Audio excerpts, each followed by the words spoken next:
द्वितीयोऽध्यायः ग्रहभेद। श्लोक 1।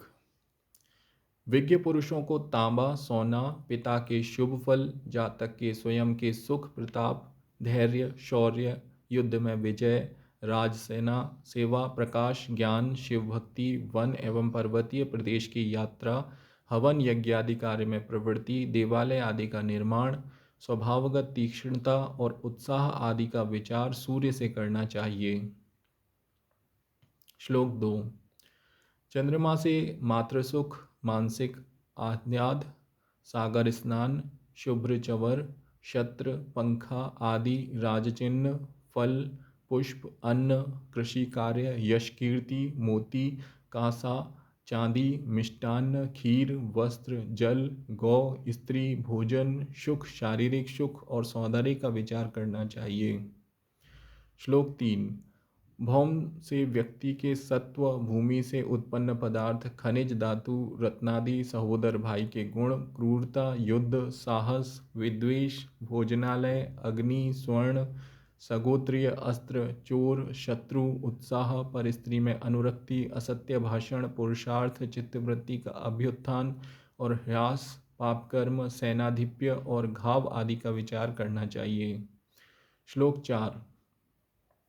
विद्वता, वाक्शक्ति, कला कौशल में निपुणता, विद्वानों द्वारा प्रशस्ति, मामा, वाक्चातुर्य, उपासना आदि में पटुता, विद्या में पटुता, यज्ञ, वैष्णव संप्रदाय की क्रिया, सत्य भाषण, शुक्ति, सीप, विहार, मनोरंजन स्थान, शिल्प, बंधु बांधव, युवराज पद, मित्र और अगिनेय बहन का पुत्र भांजा आदि का विचार बुद्ध से करना चाहिए। श्लोक 5। ज्ञान, पुत्र, सद्गुण, मंत्री, व्यक्ति से आचार, अध्यापन, श्रेष्ठता, महत्ता, वेद, शास्त्र और स्मृति आदि का ज्ञान, सर्वांगीण विकास, सद्गति, देवता और ब्राह्मण में भक्ति, धार्मिक अनुष्ठान, यज्ञ, तप, श्रद्धा, कोशागार, विद्वता, इंद्रिय निग्रह, पति सुख, सम्मान और दया का विचार बृहस्पति से करना चाहिए। श्लोक 6। संपत्ति, वाहन, वस्त्र, आभूषण आदि का सुख, धनकोश, नृत्य, गायन, वादन आदि ललित कला, स्त्री सुख, सुगंधि, पुष्प, कामवासना, सैया, भवन, धन संपन्नता, कवित्व शक्ति, अनेक स्त्रियों से विलास, कामुकता, मंत्रित्व, मिष्टवाक और विवाहोत्सव आदि का विचार शुक्र से करना चाहिए। श्लोक 7। आयुष्य, मृत्यु, भय, पतन, ऊंचे स्थान अथवा ऊंचे पद से गिरना, दुख, अवमानना, बीमारी, दरिद्रता, नौकरी, अपवाद, लांछन, कलुष, पाप, अशुचि, निंदा, विपत्ति, दुर्भाग्य, स्थिरता, निम्न स्तरीय व्यक्तियों का आश्रय, भैंस, तंद्रामयता, ऋण, लौह पदार्थ, दास्ता, कृषि उपकरण, कारागार आदि का विचार शनि से करना चाहिए। श्लोक 8। सूर्य की प्रकृति पित्त प्रधान है। वह पुष्ट अस्थियों वाला, अल्पकेशी, रक्ताभ, श्यामल वर्ण, मधु, शहद के समान पिंगल नेत्रों से युक्त है। यह रक्तांबर प्रिय है, अर्थात लाल वस्त्र धारण करता है। उसका शारीरिक गठन चौकोर है। वह शूरवीर, दीर्घ भुजाओं से युक्त अति प्रचंड है। श्लोक 9। चंद्रमा स्थूल शरीर, युवा और प्रौढ़ वय, कृशगात्र, सुंदर आकर्षक नेत्रों और काले छोटे केशों से युक्त, रक्ताधिक्य, मृदुभाषी, श्वेत वस्त्रधारी, गौर वर्ण और वात कफ प्रधान प्रकृति और अत्यंत मृदु स्वभाव का है। श्लोक 10। भौम के शरीर का मध्य भाग, कटी प्रदेश अत्यंत क्षीण है। उसके केश चमकीले और घुंघराले हैं। उसके नेत्रों से क्रूरता झलकती है तथा वह पित्त प्रधान प्रकृति और उग्र बुद्धि से संपन्न है। उसका शरीर रक्तवर्ण है और वह रक्तवर्ण के ही वस्त्र धारण करता है। उसके शरीर में मज्जा की अधिकता है। उग्र स्वभाव का होने पर भी यह अति उदार स्वभाव का तरुण है। श्लोक 11। बुध दूर्वा के श्याम हरित श्यामवर्ण, वात पित्त कफ मिश्रित प्रकृति, शरीर पर उभरी हुई नसें, मृदुभाषी, दीर्घ रक्ताभ नयन और हरे रंग का वस्त्र धारण करने वाला, विनोद प्रिय और सम शरीरधारी है। धर्म पर इसका अधिकार होता है। श्लोक 12। पीत आभा से युक्त, पिंगल, भूरे नेत्र और केश, स्थूल और उभरा हुआ वक्ष, वृहदाकार शरीर, ऐसा देवगुरु बृहस्पति का स्वरूप है। वह कफ प्रधान प्रकृति, श्रेष्ठ बुद्धि से युक्त, सिंह और शंख की ध्वनि के समान इसकी आवाज़ है। यह धनोत्सुक होता है। श्लोक 13। रंग बिरंगे वस्त्र धारण किए, काले घुंघराले केश, स्थूल अंग और शरीर, कफ वायु प्रधान, कफ और वायु तत्व पर अधिकार रखने वाला, दूर्वा के अंकुर के समान कांति से युक्त, कमनीय, विशाल नेत्रों से युक्त तथा पौरुष शक्ति संपन्न होता है, अर्थात पौरुष शक्ति पर शुक्र का अधिकार होता है। श्लोक 14। पैरों से विकलांग, सदैव नीचे झुकी आँखें, दुर्बल किंतु दीर्घ शरीर, नसें उभरी हुई, वायु प्रधान प्रकृति, आलसी, कृष्ण वर्ण, अत्यंत चुगलखोर, स्नायु तंत्र का अधिकारी, निर्मम, मूर्ख, लंबे नख और दांत से युक्त, कड़े रूखे रोमावली से युक्त शरीर, मलिन, तामस प्रकृति, क्रोधी, वृद्ध और काले वस्त्र धारण किए शनि का स्वरूप है। श्लोक 15। सूर्य। शिवालय, खुला प्रकाशमान स्थान, निर्जन स्थान और पूर्व दिशा ये सूर्य के आवास स्थल है। चंद्रमा। दुर्गा मंदिर, वधु कक्ष, औषधि भंडार, मधु के छत्ते और वायव्य कोण चंद्रमा के आवास स्थान है। भौम। चोर और मलेच्छ जाति के निवास स्थल, अग्नि स्थान, रसोई भट्टी आदि, युद्ध भूमि और याम दक्षिण दिशा मंगल के विचरण स्थल हैं। बुध। विद्वानों के सभा स्थल, विष्णु मंदिर, विहार, मनोरंजन के स्थान, गणक, ज्योतिषी के स्थान और उत्तर दिशा में विचरण करता है। श्लोक 16। बृहस्पति। कोषागार, पिप्पल वृक्ष, द्विज देव स्थान और ईशान कोण बृहस्पति के आवास हैं। शुक्र। वैश्यागृह, हरम, जनान खाना, नृत्यालय, शयन कक्ष और अग्निकोण शुक्र के वास हैं। शनि। निम्न जाति की बस्ती, अशुचि स्थान, शास्ता का मंदिर और पश्चिम दिशा शनि के आवास स्थान है। राहु और केतु। वाल्मीकि दीमक का आवास, सर्प की बांबी, अंधकार युक्त बिल और नैऋत्य दिशा राहु और केतु के आवास स्थान हैं। श्लोक 17।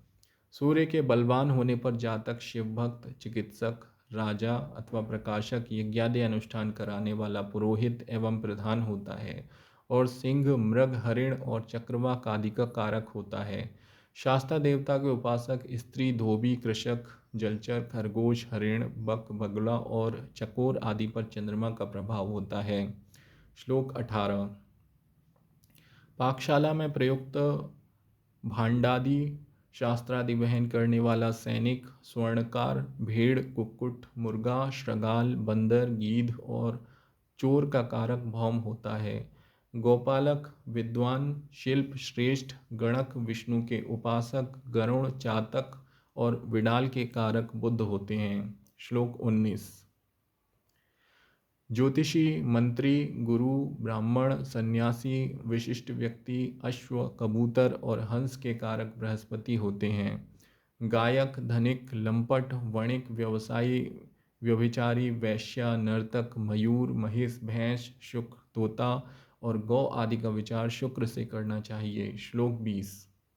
तेल का व्यवसायी, भर्त्य, दास, नौकर, नीच, वनेचर, जंगल में निवास करने वाली जाति विशेष, लुहार, हाथी, कौआ और कोयल आदि का विचार शनि से करना चाहिए। बौद्ध, सर्प पकड़ने वाला सपेरा, गधा, भेड़, भेड़िया, ऊंट, सर्प, अंधकार में स्थान, मच्छर, खटमल, कीट पतंग और उल्लू आदि का विचार राहु एवं केतु से करना चाहिए। श्लोक 21। सूर्य के बुध सम, न मित्र न शत्रु, शुक्र और शनि शत्रु हैं, शेष चंद्र, बृहस्पति और मंगल सूर्य के मित्र हैं। सूर्य और बुध चंद्रमा के मित्र तथा शेष मंगल, बृहस्पति, शुक्र और शनि सम हैं। शुक्र और शनि मंगल के सम हैं तथा बुध शत्रु है। शेष सूर्य, चंद्रमा और बृहस्पति मित्र हैं। चंद्रमा बुध का शत्रु है तथा सूर्य और शुक्र मित्र हैं। शेष मंगल, बृहस्पति और शनि सम हैं। श्लोक 22। बुध और शुक्र बृहस्पति के शत्रु हैं, शनि सम है, शेष सूर्य, चंद्रमा और मंगल उसके मित्र हैं। शुक्र के मंगल और बृहस्पति सम, बुध और शनि मित्र हैं, शेष सूर्य और चंद्रमा उसके शत्रु हैं। शनि के शुक्र और बुध मित्र, बृहस्पति सम है, शेष सूर्य, चंद्रमा और मंगल उसके शत्रु हैं। जिन ग्रहों की चर्चा उपयुक्त श्लोकों में नहीं की गई है उनके अनुबंध समझना चाहिए।